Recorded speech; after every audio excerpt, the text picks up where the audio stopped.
Welcome to Pulling Shots. I'm Kaylee. Sam. And it's your birthday today. It is my birthday. Happy birthday. Thank you. Okay. Cool. Well, we're going to Coffee Fest in 3 days. Coffee Fest in 3 days. That's right. And we're both on speaking panels. We are. Yes. And that's just what we're kind of talking about. Yeah. Guys, first off, Coffee Fest. What is Coffee Fest? It is just a coffee convention that has been going around for maybe 30 years, I think, since it started. Right now, I believe they do 3 or 4 across the country each year. Yeah, 4, I think, every, Yeah, kind of. March, June, August, October, I think, usually. Yeah. And the summer, the June one is kind of always in the Midwest, so we're always kind of looking. We were in Minneapolis A couple years ago. Yeah, and now it's Chicago. Just a fun show, and it's a 2-day show, and we have a booth. Yeah. So if Yeah, anybody's this is watching fun. this and you're going to travel to Chicago for the Coffee Fest, come Yeah. see us. Yep. And yeah, that's what Coffee Fest is. Why should independent shops? I think for us, it's just good to see where things are going, kind of trends. I mean, you see stuff all the time. I think it's more important now than ever because you see what's actually getting traction, like what's working. Yeah. Because if you just look at social media, you just see kind of whether it's highlights or just whatever, you're getting a bunch of hype. Like you see what's actually working, what's kind of moving forward. You can kind of keep track of things. Like we've seen certain trends or products that kind of disappear. Yeah. And we usually find those things based on these shows. What's Yeah. coming and what's here to stay and what's going. And you can kind of just see how stuff evolves Yeah. in real time and in person. So I think it's more important now than ever because you could argue the same thing where now with social media, you can see immediately, Yeah. like, why do I need to go in person? Like I can just pull out my phone and just look up. Yeah, it really is nice. And just like networking is such a big part of everything. And it always has been, and so it's really good to go there, build these relationships with people. Yeah. Yeah, so Yeah. that's what we've done, even when we don't have a booth. Yeah. Any shows that we go to. Yeah. So So we're both on speaking panels, separate ones. How did we end up on those? it's kind of your idea. You just Yeah, I saw that there was like an application to either do a panel or like a class. And I think we could have done a class. It's just a lot of work to put into that. So like you have to make an entire slideshow and your key, your notes, what you're going to talk about. And I didn't really plan ahead for it. So we did our booth we booked it for Chicago, and then I was just like, we should do that. Classes filled up really fast, like the slots to teach a class. Yeah. But then there was an application to do a panel, and so I applied, you applied, and we both got on one of them. And Yeah. pretty much what the panels are, it's just like a big area on the floor that people go to, and then there's like 4 or 5 people. Usually a moderator plus several Yep. people speaking. And they'll ask questions and then kind of bounce around for the answers. But Yeah. it's, And you're in more of a drink trends, and I'm in a marketing yeah. panel. Yeah. I'm actually I'm not the main person that does the drinks. That's Abby, and she is going to, but I'm going to use a lot of the information that I got from SCA, Specialty Coffee Association, that we went to. Yeah. When did we go to that? Like April? Early April. Yeah. So I'm going to use a lot of the information I got there just because it was like so valuable. Yeah, it's super relevant too. So relevant. So I'm going to kind of go over her notes again, and then this. Yeah. Yeah. use that. So Did they email you questions?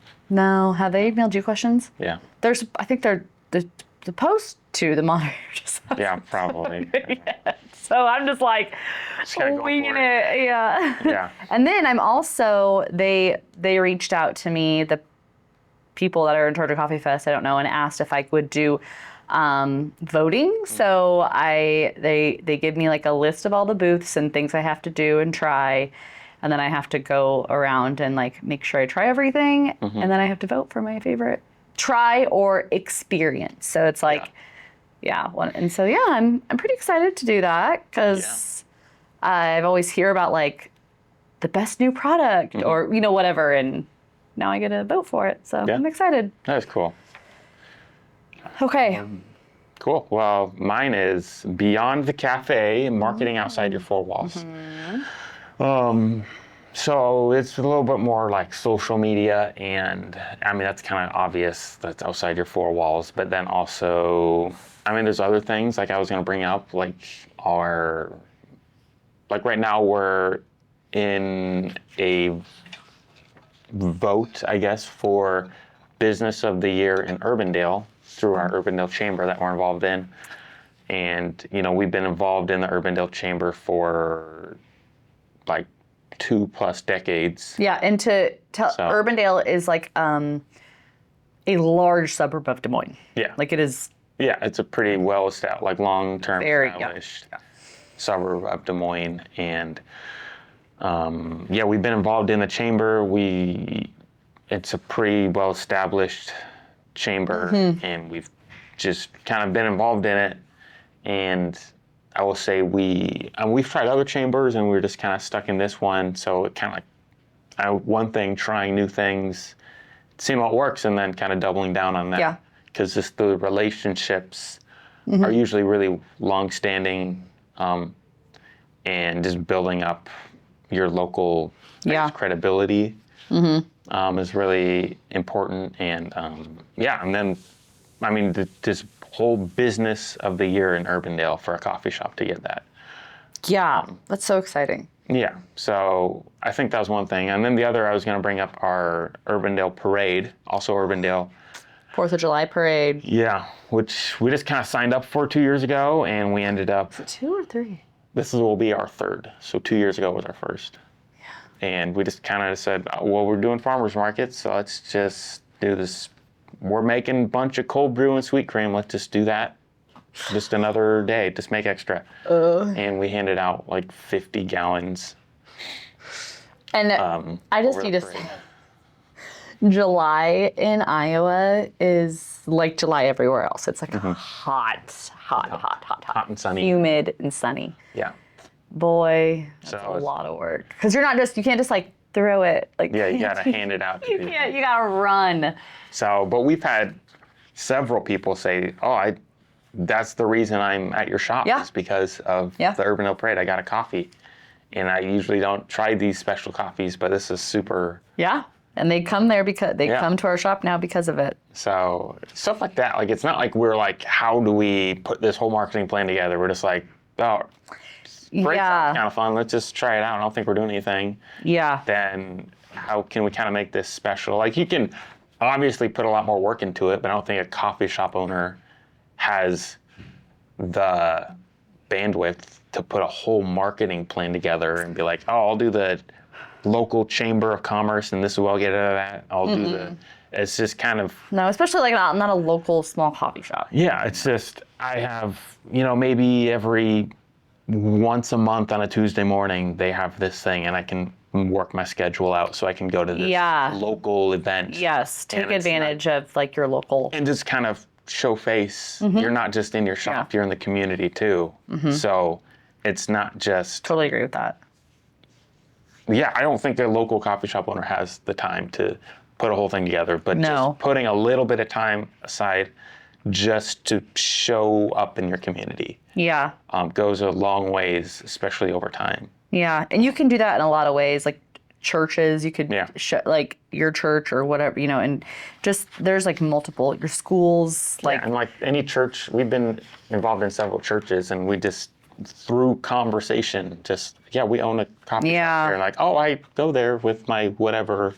I'd say half the people we talk to, like, have some Yeah.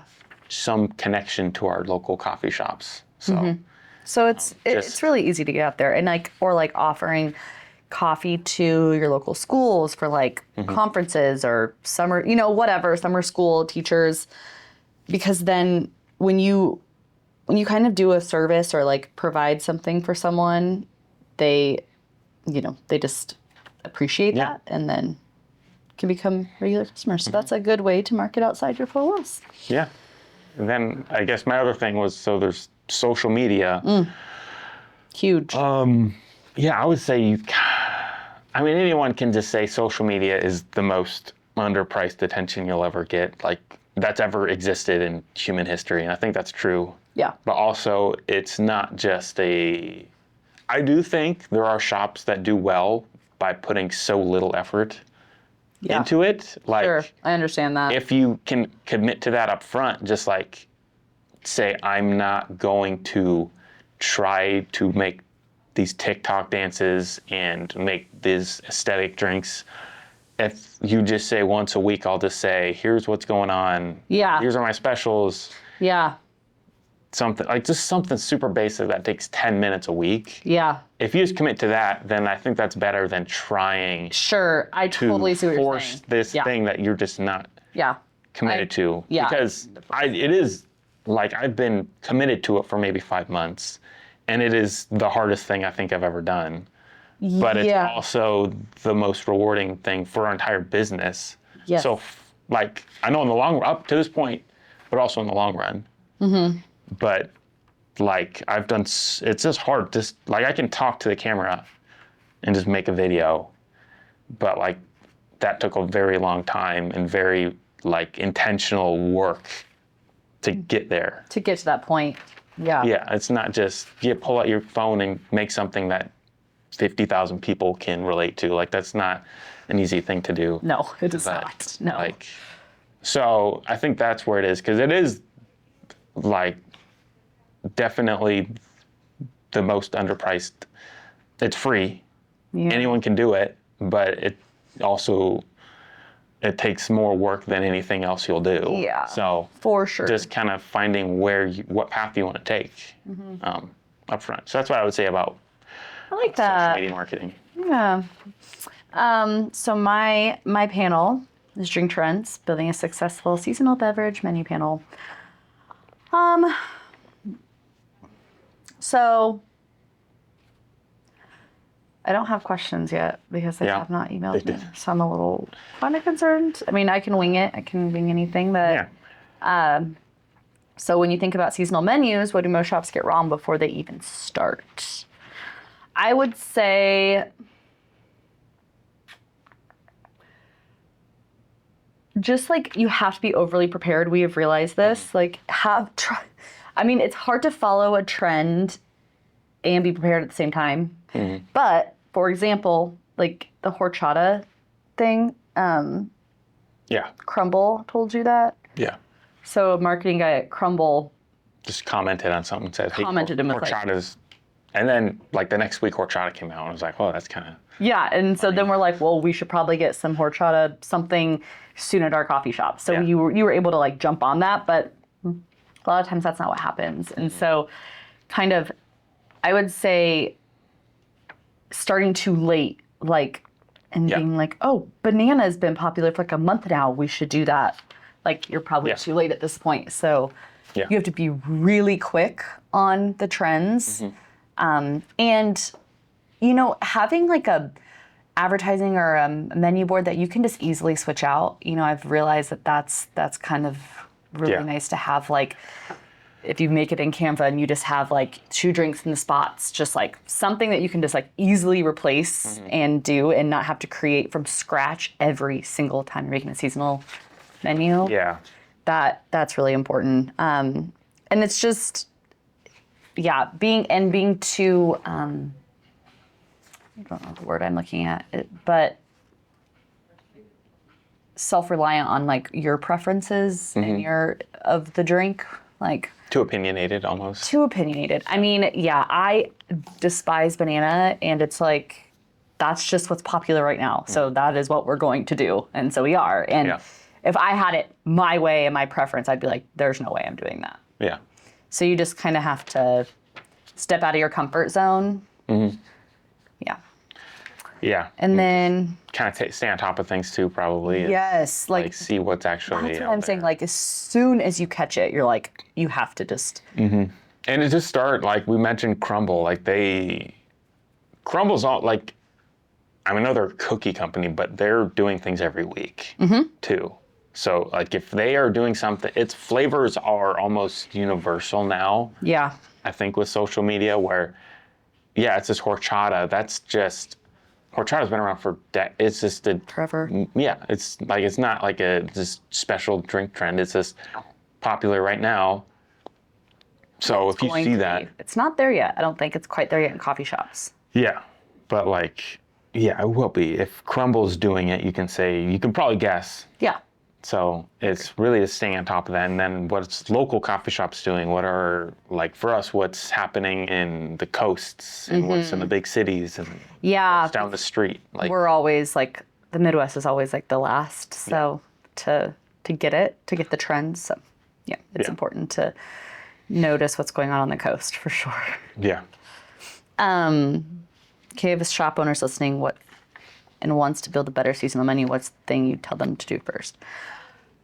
I would say try to simplify what your menu board looks like. And you might just write it like that, and that's totally fine. Like, that's fine. We have 3 different shops, so we try to print something so it's all like unified and looks the same. But, and then, man, just plan rollout days or like weeks at least. Like, we're gonna roll it out, second week of fall, we're gonna do our fall menu, and then kind of have an idea of what you're gonna do, but just be on top of the trends. Like, just be on top of it and be willing to try something that you would not personally like. Yeah. Yeah. Doesn't mean you have to drink it. Just means you have to Yeah. offer it. Yeah. And I'd say just having a test. I'm not a good person at testing things. No. I think Abby Not at all. is. Yes. That's what she's really good at. Like, Yes. she actually likes trying things, but also she doesn't like banana, and that's what, She made So- something that she really liked, and it has banana in it. Yeah. And it was like a matcha with some type of soft top. I think she called it like Tutti Frutti or something. It was banana and something else, and it was on matcha, and she was drinking it, and she does not like matcha, and she does not like banana syrup. So, where I'm just, like, I like black stuff, like cold brew, but also like any sugary, I like everything. So Yeah. I'm not a good, no. oh, this will be super popular, this won't. I'm just Yeah. like, yeah, that's great. Just tell me what to do. So I'm not a good person to test. Yeah. Drink specials. I understand that for sure. Yeah. So I guess back to this coffee fest. What are you looking forward to most? I'm excited for the panel. We are next to Chris. Oh yeah, Keys keys to the shop. We love Chris. Chris, yeah, he's great. We are next to him, seeing him, chatting with him. Will be fun. Seeing our friends from. Wonder if Florida Culture Coffee will be there. Don't know, but is that what it is? Florida. Coffee, I don't think so. No, I think some of them will. Maybe Be. they are kind of just around. Yeah, but- they're just like based in Florida, but like they're around. No, I think some of them will be there. I know Tucker will be there. Like. Oh yeah, I forget they're all. Yeah. So. The coffee culture is just, I don't know, that's what it is. With coffee culture, like non-profit, but they all have their own jobs within the coffee company. Yes, yeah. So they all work for coffee companies, but then also with each other. Yeah. And I'm sure they will be then. yeah, and a lot of I don't know if we'll go to the throwdown, but it'll be fun. We have a hotel close to Lake Michigan, so that'll be nice. Yeah. Yeah. Chicago in the summertime is just a fun. It is. It's nice. to It's be. pretty. Yeah. So I don't know. I'm just excited to see everybody that we haven't seen for a few months in the community, in the coffee community, and Yeah. meet some new people. Yeah. Yeah. Any brands, speakers, I don't know. There's these other two guys. I can't even think of the name, but they do a lot of like logistics. Yeah, I know who you're talking numbers. about. I know who you're talking about. Because you went to their class and you're like, that was surprisingly really good. Yeah. Because we just didn't think. The Cube. Yeah, that's what it is. From the Cube, right? Something like that. I think it's Cube Smart or something like that. Yeah. They're really good. Yeah. There's a lot. I mean, to be honest, it is kind of a little pricey to get into Coffee Fest. Is it? It's not really. No. SCA. SCA is like, Yeah. you are spending $1,000 to just be there. But Yeah. this is like 45. Like if you live in Chicago, you could go there for $50. Oh yeah. And it's- there's a lot. There's classes you can pay for, but there's a lot of free classes. Yeah. And very helpful, especially for someone like just starting out or like opening their first coffee shop. Yeah. It's a lot of helpful things. Yeah. Okay. It's great. Yeah. So it'll be fun. Hope to see you there. Yeah. Bye, guys.